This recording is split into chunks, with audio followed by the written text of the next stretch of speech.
Okay, Dino Penguin, we have you in our custody. Now, if I could only stand up, right? What do you have to say in your defense? I'd say stay down, but I'll say get to the chopper! Who saw that one coming?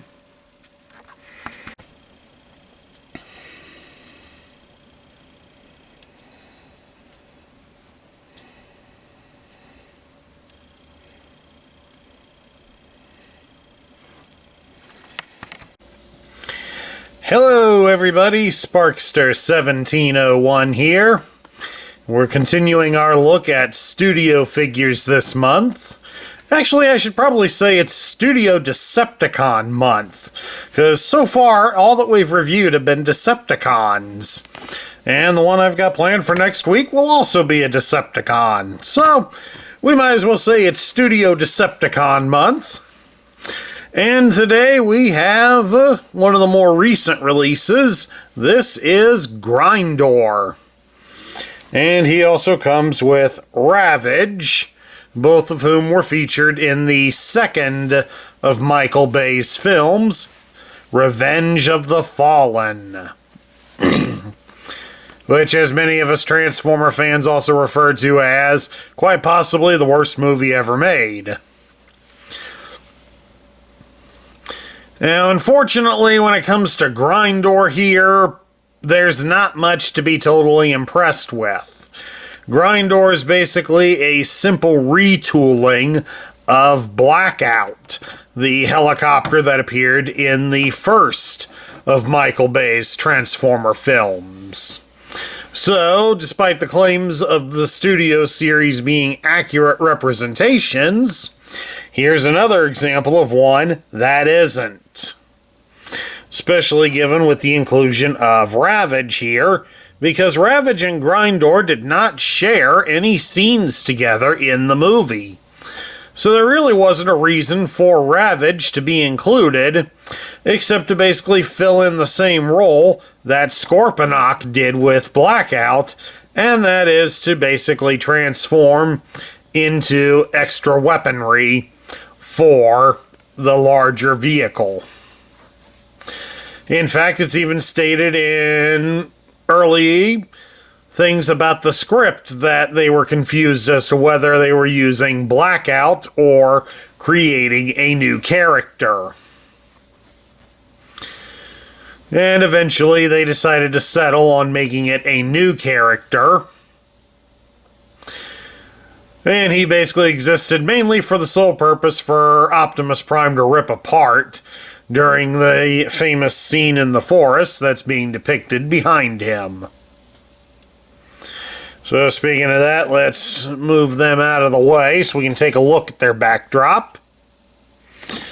And as you can see, the backdrop features the forest battle scene where Optimus fought Megatron, Grindor, and Starscream, just so he could protect Sam for some reason or another. I mean, after all, how many of us would have liked to have just seen any of them step on Sam and be done with it? Anyway, the detail's kind of nice. I do like, we got the little fires and some bits of areas smoking. So it is an interesting little backdrop. It's just, unfortunately, many of the characters that would have been depicted as being in here are not properly scaled to each other. I mean, the Optimus and Megatron figures that were in this scene, because I've reviewed them already, were both Voyager class figures, and Grindor here is a leader class, so he's a little bit taller. So it kind of ruins it a bit, but oh well. Get that out of our way, and we'll bring Grindor and Ravage back in here. Then we'll start with the accessories, and we'll start with Ravage. And well, it is something of a decent representation of Ravage. I really don't like the silver paint that dominates his head. Now, I mean, granted, I've not made a big habit of rewatching Revenge of the Fallen. I sat through it once. That was torture enough. That was torture enough, but I don't remember on a lot of the promotional stuff that was done afterward. It was done concurrently with Ravage having a silver head. In fact, I don't remember him having much of a silver head from the movie, but like I said, I saw it once. That was torture enough. Ravage has limited articulation in this scale. It's basically kept to his leg, kept to the shoulder and hip joints of his legs, because they can be rotated all the way around at that joint. Plus, the joint also allows the legs to be opened up or closed in together, like so. So you get a lot of options with setting him up, but not a lot of them really do a whole lot of good. The tail does move a little bit, and it will raise the guns. Of course, on mine here, it's a bit stiff, but as you can see, you can fold it all the way around. He can basically look like he's got his tail between his legs, and he's shooting laser cannons out his butt. But then again, most people think that of their cats, too. But that's Ravage for you. Grindor here only has the one accessory. And it just came apart on me in here. Or, no, maybe it did. No, it didn't. Nope, it did. It did. I have to work on this. Hold on. Okay, I figured out where we went wrong with this. Alright, the accessory here is the tail rotor. And of course it has a little thin plastic piece to be the extra wing on the back end. Of course the tail rotor does spin very nicely. This is meant to simulate his bladed weapon, even though in the movie the bladed weapon Grindor used was the larger rotor that he has on his back, not this puny looking little thing. Okay, as I said earlier, we figured out what we did wrong. When we separated this, what we ended up doing was we pulled this piece here, this little piece here that's hinged on the side here, that came off its hinge. So both of them here, ones on each arm, could easily be taken off. So do keep an eye out for that if you end up buying a loose Grindor. So it is probably possible you may find a loose Grindor on the market. I mean, for a while before Christmas, at least this guy was hanging out on the shelves quite a bit. So I've actually been sitting on this guy for quite a while. I finally decided, alright, since I'm doing a studio review, let's get him reviewed real quick. Of course, also note to self, don't smack the tripod.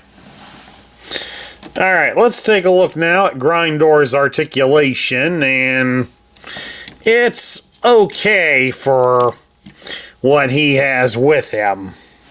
I mean, the head does turn from side to side a bit, and it is on a small ball joint, so it will look up and down.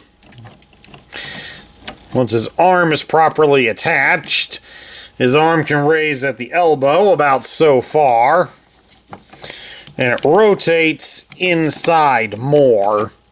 It doesn't rotate at the shoulder joint in the traditional sense.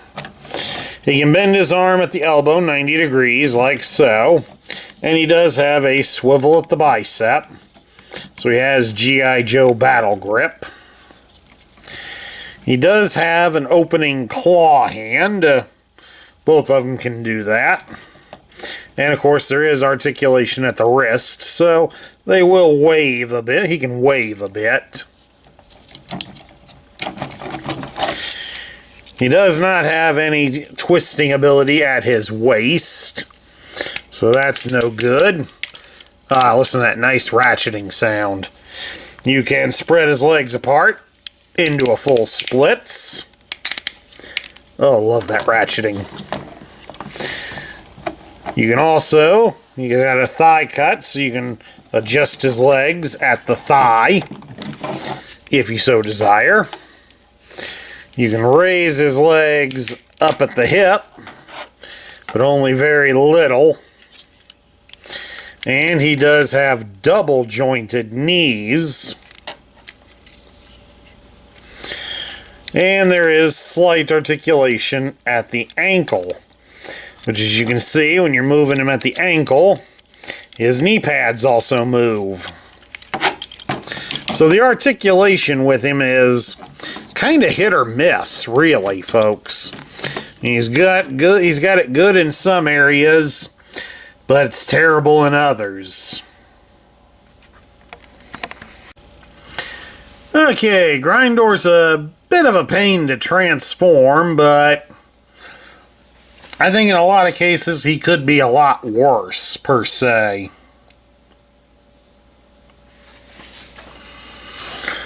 Alright, to start off with, we take this long probe piece here, and we fold it up so it folds right up and points straight out from him.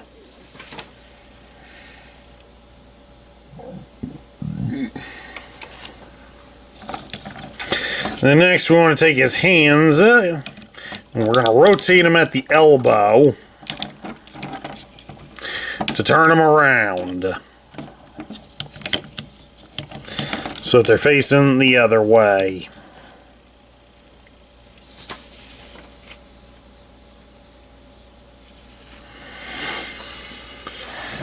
And then next we come up here to his headpiece, and we are going to adjust these pieces here at the side. Then we come back here to his backside, and we're going to start by folding out the tail section to get it free from his backside, and then kind of fold it back downwards and inwards a bit.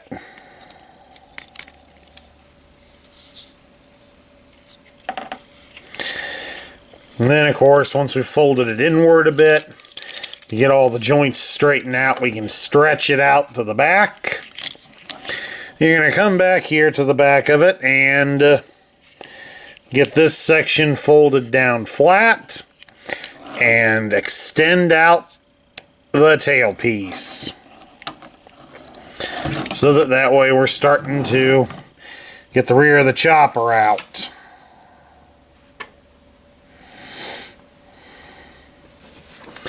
Then they kind of want us to start folding his hips and legs back in this direction.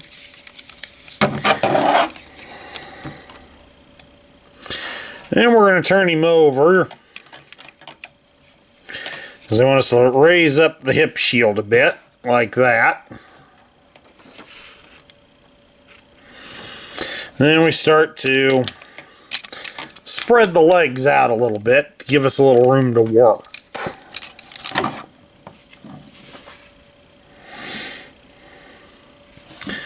Because on each individual leg, we're going to start here at the bottom of the feet. They want you to pull out the feet. Pull out the bottom of the feet where it has the Marines and the Navy insignia. Pull that out and then turn it around and then push it back into position. Kind of like so. And we'll go around here and we'll do that with the other foot. Keep that section down for the moment. And once we've done that, you're going to take on the top of the foot, there's a section here that has wheels. We will fold that out and under, like so. It should just fold right into place.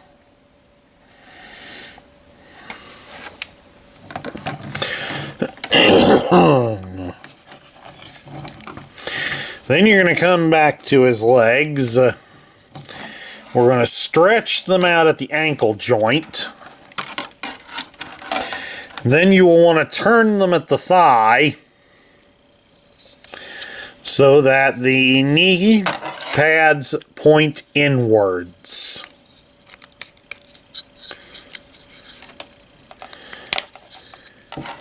Kind of like this.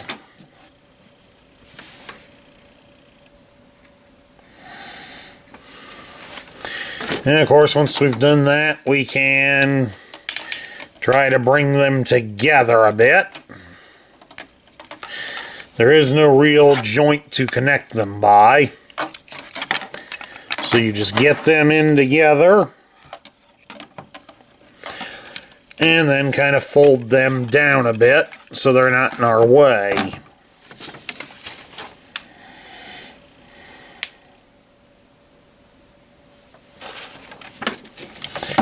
Then while we got him like this as well, we come up here to underneath the cockpit. And we're going to fold this section out. Get your arm out of the way so we can see what we're doing.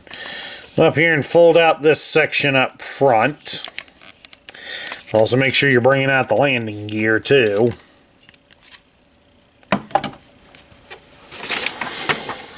Excuse me while I turn the instructions over.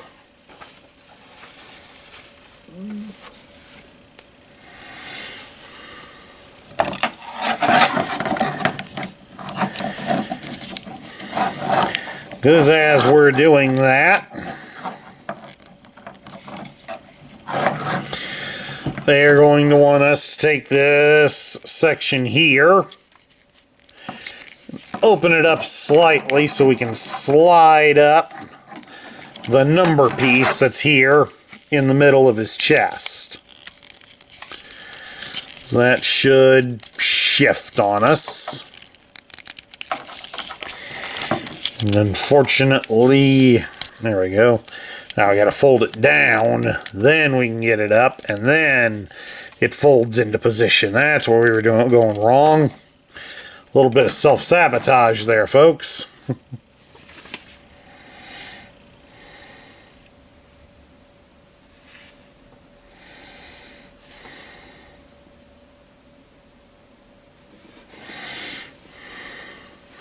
All right, now, and of course, also in this, they want us to slide his head down.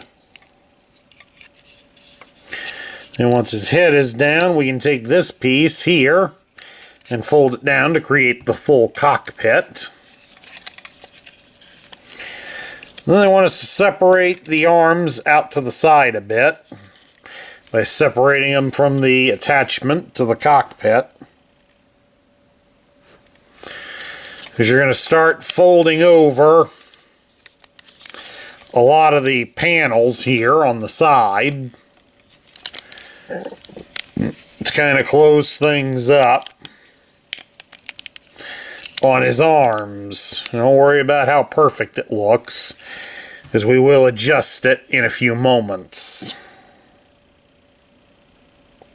But also make sure that you take his hands, close them up, and fold them inside as well. So make sure the hands are out of the way too, because they will get in the way.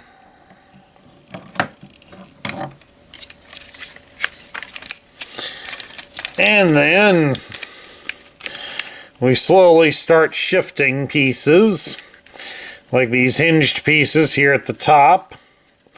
We start bringing them in, hinging them together, and of course pressing them together to start forming the top of the helicopter.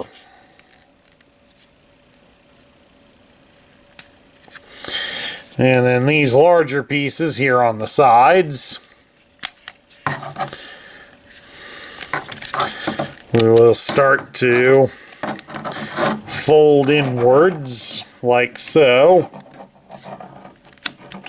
They don't sit flush with the helicopter, so that's fine and dandy.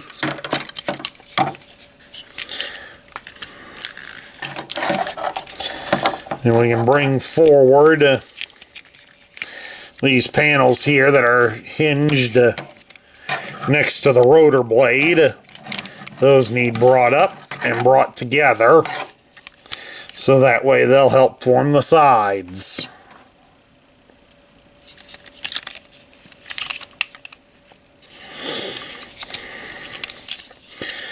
And then we got to start folding up the arms. Fold the arms up together.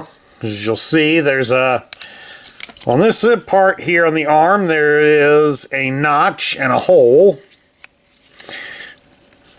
And there is a post that connects to it similarly.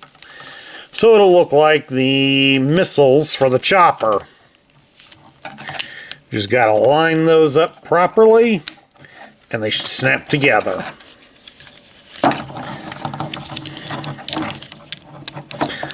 Not a problem, he says. There we go, we got them in. We've got them in. But now as we start to fold them back, we got to do some rotational work here with them. Let me double check things. Give me a second. Okay, I see where we were going wrong here. After we've got the arm connected with the missiles, you make sure these panels that we had alongside the arm get folded up as well. And that helps complete the side look of the helicopter. You'll see here alongside these panels, there's a little tab here. And when you've got the rotor piece set up, you'll see there's a little rectangular hole, but that's where it connects. Alright, so we got that side done. Over here to this one, get the arm out. Fold the panels up correctly. Then we can make the necessary adjustments, and it is connected. There we go. And then now with those connected, we can start folding in the legs. And as you can see with their pattern, they have posts and holes that should line up and connect here to the tailpiece of the helicopter. So you just do them one at a time to ensure a snug fit. And he wants to fight. Okay, something that helps to get him set up so that you get the armor to all attach properly, which that piece didn't there. There we go, now we got it in. But something the instructions don't point out to you too much is that while you're getting the legs in position, you will also have to be pushing in the hips. The actual hip section. That'll help snug in the legs in and get all the pieces to line up properly. Alright, so at any rate, just the camera here. And then to complete the look, we gotta take the tail rotor. We just fold it out. You plug it in here to the back. And then, of course, we spread out the 6 large rotors,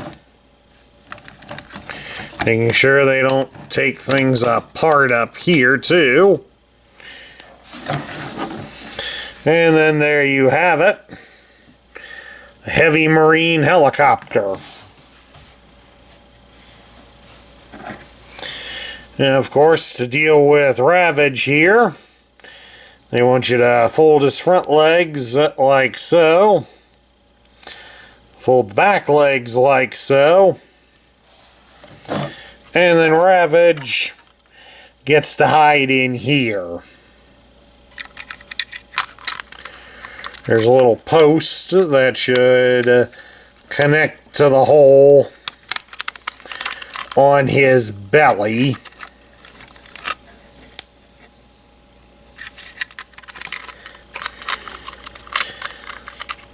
It's just a matter of lining him up properly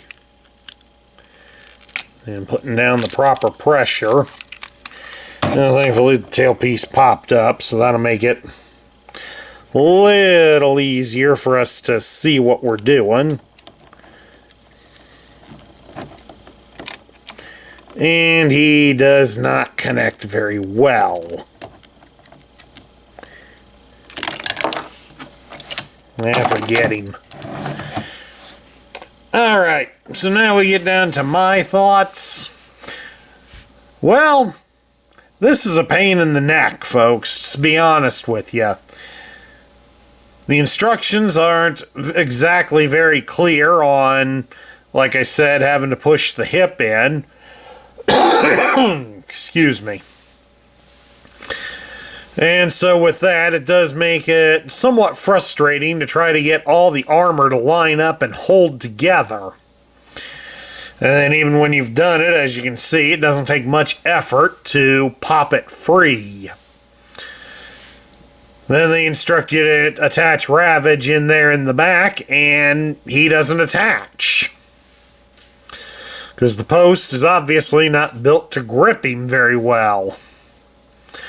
So all in all, this is a rather disappointing toy that now I can understand why, more of the reasons as to why he was pretty much a shelf warmer at the local stores.